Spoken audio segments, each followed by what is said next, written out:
Добрый вечер, уважаемые друзья. Я вас всех рад видеть. Сегодняшняя наша с вами лекция непростая, а будет связана с современным Гальским районом Республики Абхазия. Тема будет называться «Политическая и этническая история Мырзаана в XIX веке».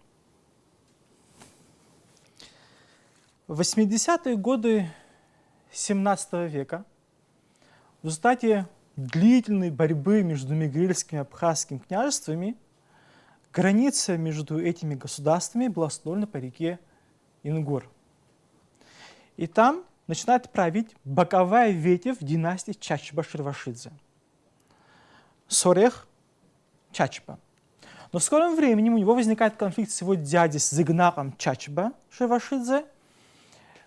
Зигнар смещает своего племянника, и Абхазия делится на небольшие такие удельные владения. Абхазию поделят на несколько частей, и Абхазия достанется Куапу Чачба. После него в Мырзаане начинает править как раз-таки его сын, который как раз зовут Мурзаан или Мурзахан.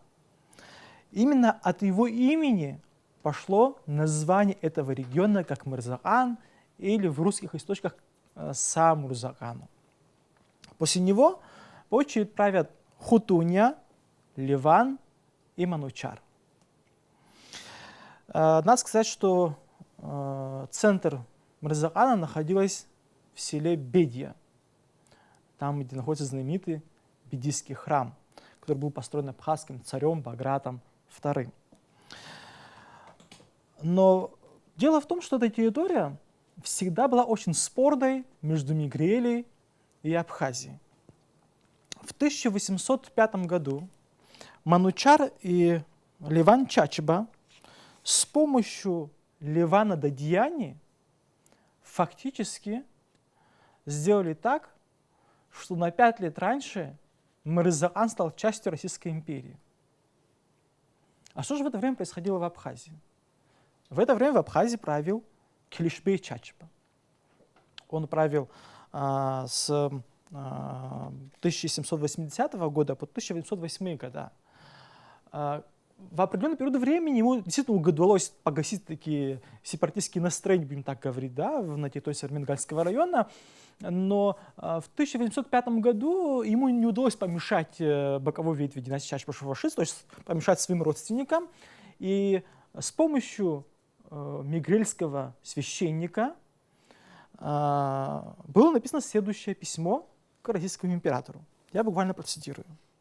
«Мы, ниже подписавшиеся абхазцы князья державы Самурзакана, вошли с нашей землею, князьями и дворянами в рабство его императорского высочества, всемилостливейшего русского государя. Клянемся всесильно Богом и святым Евангелием быть верными рабами и подданными навсегда и в неповиновение Его Величества и в измену никогда не вступать. А если также осведомимся об измене и непокорности со стороны других, то поспешно извещать, куда следовать будет. Если же не исполним так, как выше написано, да будет проклят Богом и святым Евангелием, а также отвержены всемилостливейшим государем. Мы есть рабы всемилостливейшего государя, так и самодержавцами Мигрелии, Ливана Дадьяни. Ибо мы с нашей землей издревле принадлежали мигрельскому самодержавцу князю Дадьяни». Это письмо было написано не самими чачбовцами, а написал это письмо грузинский священник, так как самурзаканские правители были безграмотными. И ясное дело, откуда растут корни вот такого вот пассажа в самом конце, что издревле это владение дадьяновцев. Хочу заметить, что, естественно, в картах XIX века та политическая ситуация, которая происходила на территории Мырзаана, мы также сможем вот отследить. И таким образом, вот как я говорил ранее, в 1805 году Мырзахан, раньше Абхазия, стал частью Российской империи. В 1813 году был убит Манучар Чачпа. Убил его мырзаханский крестьянин Мачк Варацхеля, потом был народный сход в селе Гума, который мы сегодня с вами неверно называем Окум или Вакум, это такая мигрельская калька, вот, правильно будет Гума. Там был народный сход, где оправдали Мачка Варацхеля, потом переехал жить в Зубскую Абхазию. Дело в том, что у Манучара Чачпа остались двое сыновей, Александр и Дмитрий, но они были несовершеннолетними.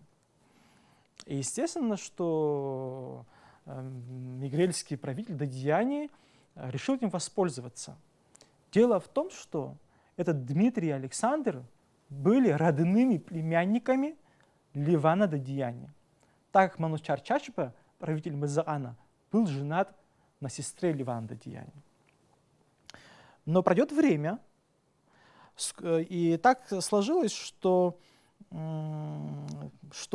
Александр, что Дмитрий, они так и не стали правителями Самырзахана или Мырзахана. Дело в том, что с помощью интриг одного убьют, а другого отправят в Россию. По некоторым данным, он погиб, Александр Чачпа. Но сегодня выясняется, что, скорее всего, он выжил, и его потомки живут на Северном Кавказе, и фамилия у них Мурзаканов. Вот такая интересная информация. Нам же, конечно, абхазским историкам надо бы внимательно изучить эту историю, но я думаю, это дело будущего. Вот смотрите, мы здесь с вами видим вот такую интересную карту. Здесь написано Самурзакань. Значит, обратите внимание, что здесь написано Сухумкале, Абхазия, она доходит до Ингура, и написано Самурзакань. То есть, тем самым мы понимаем, что Самурзакан или Мырзакан — это часть Абхазии. Но обратите, пожалуйста, внимание на одну очень важную деталь. Граница между Абхазией и Мигрелией проходит прямо по реке от самого устья до реки Лариквара. Ну а сегодня, это вот примерно здесь находится Джвари, но граница идет еще дальше. А сегодня граница доходит до вот сюда, вода Джвари, сворачивает на гору Айсырра, и уже вверх вот по этим горам граница уходит ввысь. То есть вот эта вся территория, вот этот вот кусок, довольно-таки большой, сегодня находится на территории Грузии.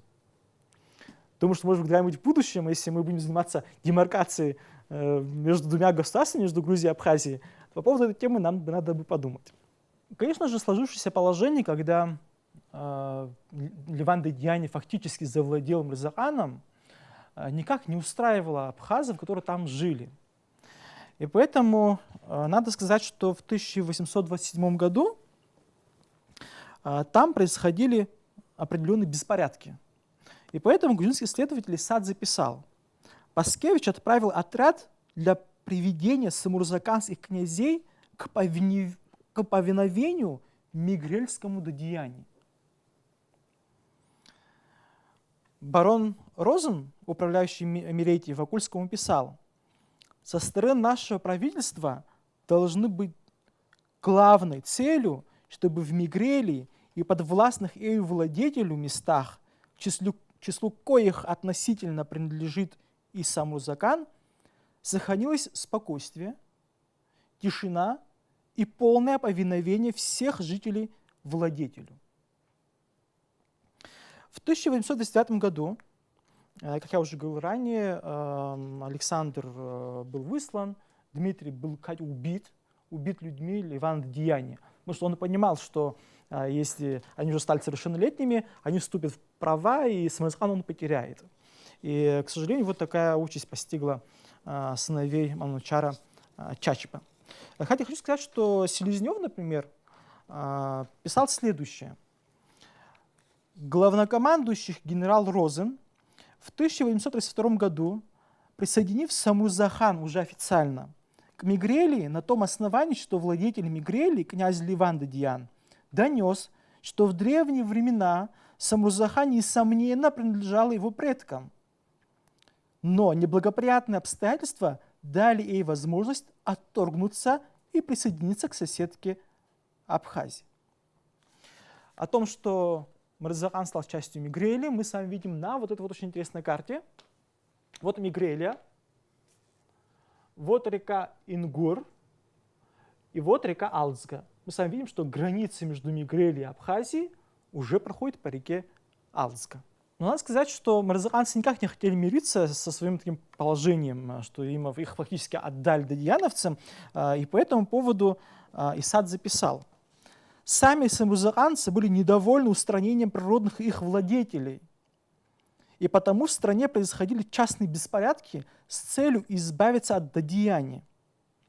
Причины волнения нам рассказывает Селезнев, но самурзаханцы не слушались и ненавидели вновь поставленную власть, били, прогоняли чиновников, присланных дадьяном.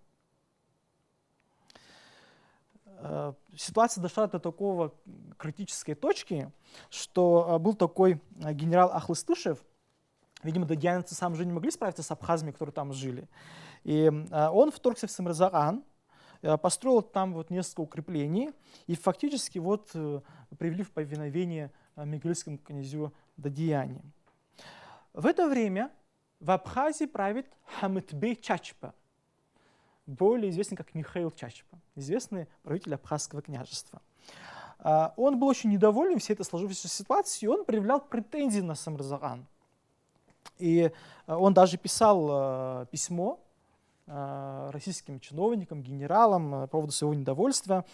И надо заметить, что несмотря на то, что вот Мырзаган оказался в составе Мигрельского княжества, но при этом в письменных источниках мы видим, что очень многие эту территорию и дальше называют его Абхазией. Например, Бларенберг писал: Абхазия или Абазия, называемая местными жителями Апсне, на юге отделена от Мигрелии рекой Ингури. Самурзаганское общество находится между реками Ингури и Галицга. Оно считается принадлежащим Мингрелии и находится под покровительством мигрельского правящего князя Ливана Дадьяни. То есть мы видим, что с одной стороны в составе Мигрелии находится Самурзаган, а с другой стороны видим, что это все-таки бывшая территория Абхазии. В 1841 году в селе Укум, или Гума, если говорить правильно, Ливану Дадьяни была выплачена некая компенсация по следующему поводу.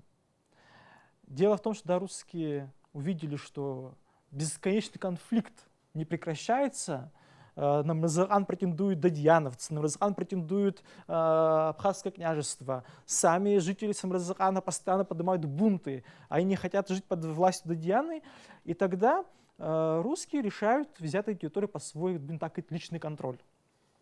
И как бы, дабы возместить Ливану Дадьяне компенсацию за Самурзаган, за то, что они эту территорию у него отбирают, ему отдали следующие села: Малая и Большая Коки, Шамгони, Арсантия и Пахилан. К сожалению, эти территории, эти села до сих пор находятся на территории современной Грузии. Хочу заметить, что вместе с тем русские понимали, что на Самурзаган претендовали не только Ливан Дадьяни, но и абхазский князь Михаил Чачба или Хамытбей Чачба. Как бы решили его тоже так ублажить, и границы Самурзагана от Алзги отодвинули к Охурей. Но Михаил был явно недоволен таким решением. Он считал, что Самурзаган принадлежит Абхазии, там живут абхазы, и целиком Мырзаган должен быть частью Абхазского княжества. И он написал письмо с прошением уволить его от руководства Абхазского княжества. Ему пришло следующий ответ от князя Воронцова. «Не могу я смотреть на подобное отречение владетеля, как на простое увольнение должностного лица. Вы желаете отвергнуть право, власть и обязанности, дарованная или возложенная на вас Богом. освященная временем, знаменитостью происхождения, доблестями предков, собственными заслугами и признательностью народа. Вы тяготитесь этими правами, обязанностями, сопряженными, конечно, с заботами и трудами, но со славою, с первенством, в обществе с важными преимуществами и выгодами лично для вас и для семейства вашего. Подумайте, какое впечатление произведет на подвластное вам и соседей сонным населением такое отречение от сана, которое вы получили и должны передать по наследству. Подумайте, что потомство ваше не будет разделять вашего мнения, не станет обременяться этими высокими званиями, и что память ваша будет ненавистна потомкам, которых вы лишите достояния и их без необходимости, без достаточного к этому поводу. Вот такое письмо было написано Михаилу Чачба, тому человеку, который был арестован и сослан в Воронеж, откуда он так и не вернулся живым. Он там умер. Хотя просил, чтобы его вернули в Абхазию, чтобы он смог умереть на своей родине. Его потомки так и не стали правителями Абхазии. В 1864 году с окончанием русско-кавказской войны в селе Губады, ныне Красная Поляна, Абхазское княжество прекратило свое существование. Надо заметить, что Мирза-хан все-таки в скором времени был возвращен в состав Абхазского княжества полностью. Мы здесь вот сами видим вот такую очень интересную карту. Мы видим, что вот здесь вот граница проходит по реке Ингур. Все-таки старания Михаила Чачба были не напрасными. Ему все-таки удалось вернуть Мирза-хан в состав Абхазии. И, конечно же, этому противодействовали. Но и кроме тех действий, которые предпринимал Михаил Чачб, мы должны понимать, что мирза-ханцы — это, безусловно, абхазы. И я уже ранее говорил о том, что они постоянно бунтовали и не хотели видеть у себя мигрельского правителя деяния. И, безусловно, это способствовало тому, что чиновники Российской империи все-таки одумались, и они все-таки однозначно решили, что мирза-ханцы должны жить в составе Абхазии, потому что они такие же абхазы, как и абжуйские абхазы, бзыбские абхазы, как те же садзы. Таким образом, фактически, вот ближе во второй половине XIX века Мирза-хан окончательно стал частью Абхазского княжества. Хочу заметить, что в 1888 году по указанию российского императора был создан Сухумский военный отдел, который состоял из разных частей Абхазии. В состав этого военного отдела, естественно, вошла и территория современного Мирза-хана. Так заканчивается политическая история этого княжества, которая началась в конце XVII века и завершилась во второй половине XIX века. Теперь, уважаемые друзья, мы с вами перейдем к очень интересной теме, довольно-таки спорной. Кто такие мирза-ханцы? Очень часто в нашем обществе существуют разные предрассудки на эту тему. И надо заметить, что идет противостояние на эту тему между грузинской историографией и абхазской историографией. Грузины утверждают, что мирза-ханцы — это естественные мигрелы, все. Это грузины, и ни о каких абхазах в мирза-хане не может идти речь. Абхазские же исследователи, опираясь на источники XIX века, говорят, что это абхазы. Эта тема очень хорошо раскрыта в работе Темираза Ачугбы, нашего известного абхазского историка. Я не буду углубляться в какие-то детали, но хочу сказать пару слов о тех моментах, которые, по моему мнению, упускаются из виду некоторыми исследователями, может быть, из-за того, что Не хочу кого-то в чем-то обвинять. Ну, видимо, какие-то есть объективные причины, по которым некоторые источники как бы остаются незамеченными. Например, вот смотрим. Известный грузинский профессор истории Зураб Папаскири в своей книге, которая называется «История Абхазии без фальсификации», пишет по поводу самозванцев следующее. Однако в численном отношении они, так это абхазы, составляли небольшой процент. И главное, подавляющее большинство этих абхазов фактически эмигрировались. Исходя из всего вышесказанного, есть все основания однозначно утверждать, что население Самурзакану в основном как минимум 80% состояло из коренных жителей мигрелов. И при подсчете их никак нельзя причислить к абхазскому этносу. Грузинское население даже в то время, 1877 год, превышало в численном отношении абхазов. Что касается этнического населения Мырзакана, есть очень интересные данные, как российских, как грузинских, так и зарубежных авторов. Я понимаю, что можно обвинить российских авторов в какой-то предвзятости, но в этом вряд ли можно обвинить зарубежных авторов, от которых мы знаем о населении Мырзакана. Таковыми являются Зейдлиц и известный французский антрополог-исследователь Эрнест Шантре. Он написал блестящую работу по Кавказу. К сожалению, работа не переведена на русский язык, но этот материал доступен для его изучения. И вот что по поводу, и еще вот работа Краевича. Вот что Краевич пишет по поводу Самурзакана. В западной Самурзакане преобладает абхазский язык. В восточной особое наречие мигрельского языка. Несмотря на племенное различие, некоторые части населения Самурзакани, несомненно, что общественное устройство этой страны не представляет никаких резких изменений сравнительно с другими частями Абхазии. Путешественник и исследователь Альбов в 1892 году писал следующее. Путешествуя в течение 5 лет по Абхазии, я имел возможность более или менее коротко познакомиться с населением страны.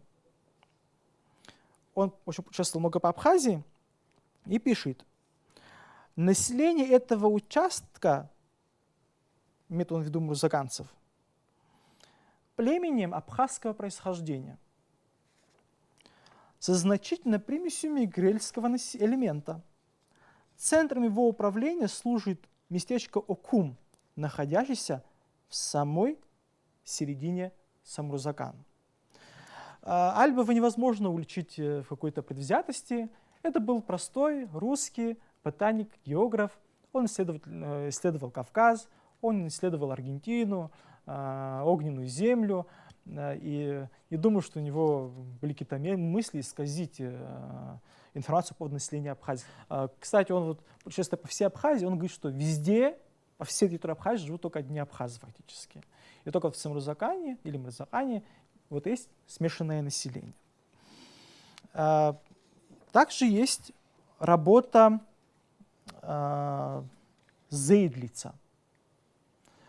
Зейдлиц — это немецкий исследователь. Он являлся членом очень многих российских и зарубежных научных обществ. Он составил карту сел, где говорят на абхазском языке в Мырзакане. Значит, мы имеем следующую информацию. На карте Зейдлица к абхазоязычным селам отнесены Илыр, Реп, Быда, Шашлат, Речх, Марух, Пахулан, Бабай-Сырра, Эцер, Чхвартал, Окум, Эшкет, Баслаух, Аталь, Акваска, Кумыз, Адгердара. А к мигрелоязычным отнесены Набакеви, Баргеби, Гагида, Барбала, Эцери Мухури, Саберио, Дихазурка, Хотуш Мухури. Схожие данные есть и в работе Цагарели. Кстати, работа Цагарели очень интересна для нас, потому что он говорит очень такие интересные вещи. Он перечисляет села, вот, где говорят на абхазском языке, где говорят на мигрельском языке.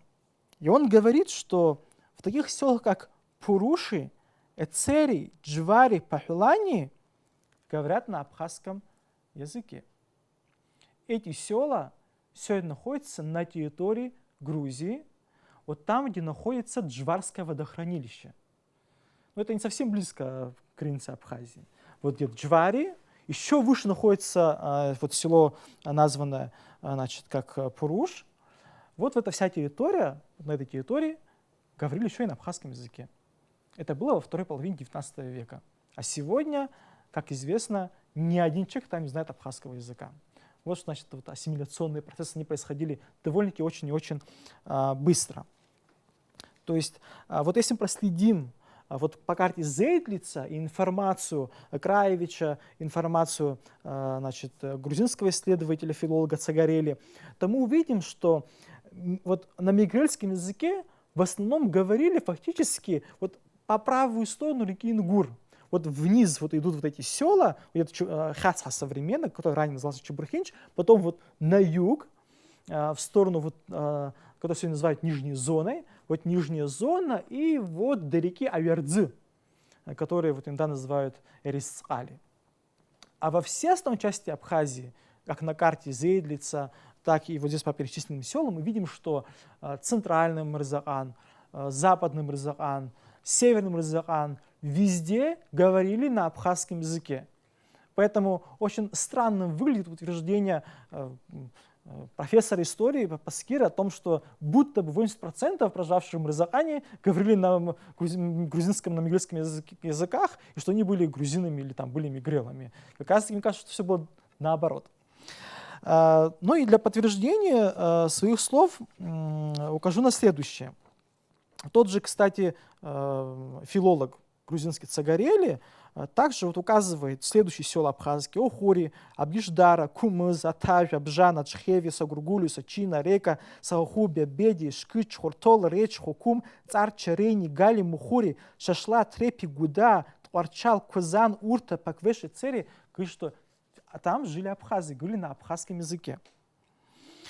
О подавляющем да, там, наше население, абхазского населения в Мырзаане писал тот же Альбов. Вот он пишет: наконец, на юге-востоке от Окума, в общинах Саберю, Дихазурга, Чебурхинж, это сегодня на границе с Грузией, и других господствующим языком является исключительно, то есть мигрельский. Хотя старики мне рассказывали, что в старину здесь говорили больше по-абхазски. В-третьих, названия гор и речек почти исключительно абхазские. То есть ассимиляционные процессы, то есть Альбов писал, вот уже получается 70-е годы 19 века, то есть старики ему еще говорили, то есть еще лет 50, 60, 70 лет тому назад, то есть даже на той стороне Ингурии говорили на абхазском языке. Пройдет всего лишь несколько десятков лет, и мы увидим вот эти ассимиляционные процессы, они, к сожалению, протекали очень быстро. И жившие там абхазы действительно, к сожалению, по большому счету, они мигрировались. Вот это вот факт истории, что вот мы имеем.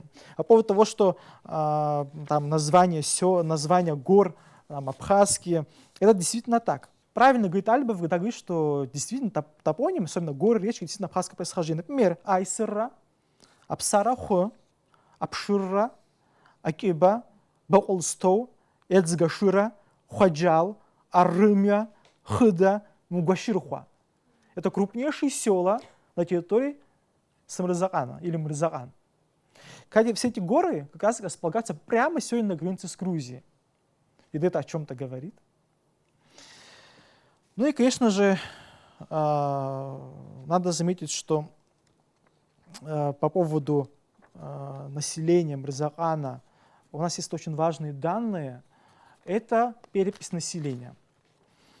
Некоторые прогрузински настроенные исследователи говорят, что по этой переписи вот там указаны абхазы и мырзаанцы. Мырзаанцы, естественно, это грузин-то мигрелы. Вот их нельзя отнести к абхазам. Я вам процитирую исследование немецкого исследователя Дэвида Мюллера. Пишет он следующее. Некоторые проабхазские ученые утверждают, что процент абхазов в Абхазии в 1886 году составлял 85,7%. Это ясно. Дополнение к абхазам самурзаканцев, то есть 30 тысяч мурзаканцев плюс 28 тысяч абхазов. Ну, мы получаем 58 тысяч абхазов. С другой стороны, некоторые прогрузинские ученые утверждают, что на самом деле они, так это мурзаканцы, грузины, составляли большинство, 50,6%. Явно достигнув это путем добавления всех картвелов, мигрельцев в некоторых количествах лазов по городу Сухуму, плюс грузинов, включая мертинцев и гурийцев, к самурзаканцам. То есть вот мы получаем 34 тысячи человек. В то время как проабхазских могут критиковать за выбранную им форму. Они вполне оправданы по своей сути. Сам источник составляет дополнительные сводные таблицы, и в них самурзаканцы не указаны. То есть в переписи по Кутаисской губернии вот, были местные листы, да, где указаны абхазы, указаны мурзаканцы, но были еще дополнительные списки, где никаких мурзаканцев не указали. Вот что он дальше пишет. Сам источник, в нем составлены дополнительные сводные таблицы, и в них самурзаканцев нету. Но численность абхазов в Кутаисской губернии достигает 60 тысяч человек. Так вот, в Батуми, город и округ, числилось 1469 абхазов. Таким образом, 58 963 плюс батумские абхазы Кутаисской губернии, и мы получаем цифру 60 432 человека. Ясно, что это абхазы плюс самурзаканцы в нашем округе. Далее следователь указывает, что очевидно, что властям было трудно различить абхазов и самурзаканцев. Вместо этого они делятся на территориальные подразделения. С другой стороны, у них возникало мало трудностей в разделении мигрельцев и самурзаканцев, которые регулярно перечисляются живущими бок о бок. Это очень важные данные. Таким образом, говорить о том, что мурзаканцы в XIX веке это грузины, мигрелы, не соответствует исторической действительности. В этом очень легко убедиться, если мы поднимем все источники XIX века, зарубежные материалы. Вот если мы с вами посмотрим на карту Зейдлица, Эрнеста Шантре. Кстати, эти карты есть на французском языке, есть перевод их на русский язык. И мы с вами видим, что на этих картах, в этих их источниках, в этих их материалах указано, что мурзаканцы в подавляющем большинстве являются абхазами и говорят на абхазском языке. Вот прошло более 100 лет. Сегодня фактически мурзакане не говорят на абхазском языке. Это очевидный факт и очень печально для нас. И мы должны, исходя из прошлого, невозможно выстроить настоящее и будущее, не понимая прошлое. Мы должны понимать, что нам делать и как себя вести по отношению к жителям этого исторического абхазского региона. Но для понимания, какие нам надо сделать шаги, нам надо знать прошлое. Без этого мы не сможем сориентироваться в будущем. И это очень важный факт. Хатриску-вистша, и тупи дудзина, хашахайз, абслюхопша, и тупи дудзин хашасфат. Уважаемые друзья, уважаемые коллеги, всем огромное спасибо. Спасибо абхазскому телевидению и автору этой передачи Мананы Кокоскир.